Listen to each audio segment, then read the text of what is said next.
যতই সময় চলে যাক তারপরও কিছু জিনিস কখনোই পুরাতন হয় না। ঠিক তেমনই একটা ডিজাইনের টিউটোরিয়াল আজকে আপনাদের সঙ্গে শেয়ার করব।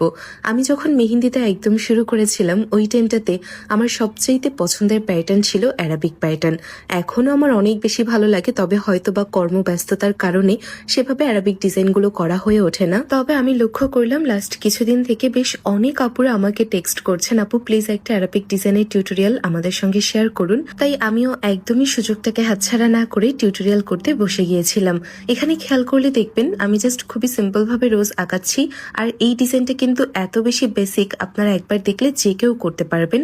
আমি জানি এই ডিজাইনটা দেখে এখন অনেকে এটাও বলতে পারেন যে আপু এত সহজে একটা ডিজাইনের টিউটোরিয়াল তো দেওয়ার দরকারই ছিল না, কিন্তু তারপরও আমি জানি অনেক আপুরা এর মধ্যে ডিজাইনটাকে পছন্দ করবেন। আর যাদের ভালো লাগবে না আমি তাদেরকে বলবো ভিডিওটা স্কিপ করে চলে যেতে।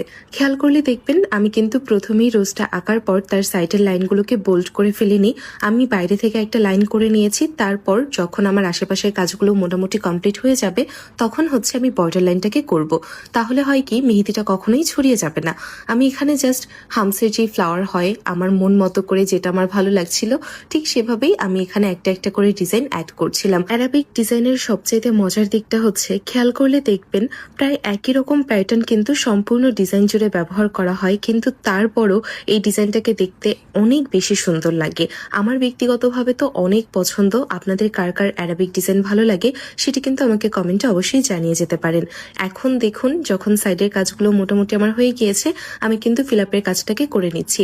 আর যেই না আমি ফিল করছিলাম বিশ্বাস করুন সামনে থেকে এই ডিজাইনটা দেখতে আরো ভালো লাগছিল। আর আমি মনে করি যেহেতু সামনে ঈদ চলে এসেছে, ঈদের জন্য কিন্তু এই টাইপ সিম্পল বাট এলিগেন্ট মেহেন্দিগুলো খুবই সুন্দর লাগবে আপনাদের হাতে। আপনারা চাইলে এই ডিজাইনগুলো কিন্তু ঈদে আপনাদের হাতে ট্রাই করতে পারেন। অনেক আপুরা আমাকে বলেন ইস আপু আমি যদি আপনার ছোট বোন হতে পারতাম কিংবা বড় বোন হতে পারতাম তাহলে আমি সব সময় আপনার থেকে মেহেন্দি পরতাম। কিন্তু সত্য বলতে বাস্তবতা একটু ভিন্ন। দেখা যায় আমি এত বেশি ব্যস্ত থাকি যার কারণে যবে থেকে আমি এই প্রফেশনে এসেছি তবে থেকে কিন্তু একটা ঈদেও আমি আমার কোনো ছোট বোনের হাতে ঈদের সময় মেহেন্দি দিয়ে দিতে পারি না, কিংবা দেখা যায় ওদের কোথাও কোনো একটা প্রোগ্রামে অ্যাটেন্ড করতে হবে ওই টাইমটাতে কখনো আমি মেহেন্দি দিয়ে দিতে পারি না। হয়তোবা আমি ব্যস্ত থাকি, নয়তোবা দেখা যাচ্ছে সময় সুযোগ কোনো কিছু আসলে হয়ে ওঠে না। আবার দেখা যায় যে সময়টায় ফ্রি থাকি ওই টাইমটাতে মনে হয় যে না আজকে একটু ফ্রি আছি, আজকে একটু রেস্ট নেই, নিজের শরীরকে একটু যত্ন দেই, তখন আসলে আর ভালো লাগে না মেহেন্দি পরাতে। তো এই যে দিকগুলো অনেকেই ভাবে যে ইস যদি আমি হতে পারতাম তাহলে কত ভালো হতো, সারাদিন হয়তো আমি করতে পারতাম। কিন্তু বিষয়টা আসলে এরকম হয়ে গেছে যে মক্কার মানুষ হজ পায় না, এই টাইপ একটা প্রবাদের সঙ্গে মিলে গিয়েছে। যাই হোক অনেক কথা বললাম। সামনে যেহেতু ঈদ চলে আসছে, আপনাদের কার কি প্ল্যান ঈদ নিয়ে, আপনারা কেমন ডিজাইন করবেন সেই সবকিছু কিন্তু আমাকে কমেন্টে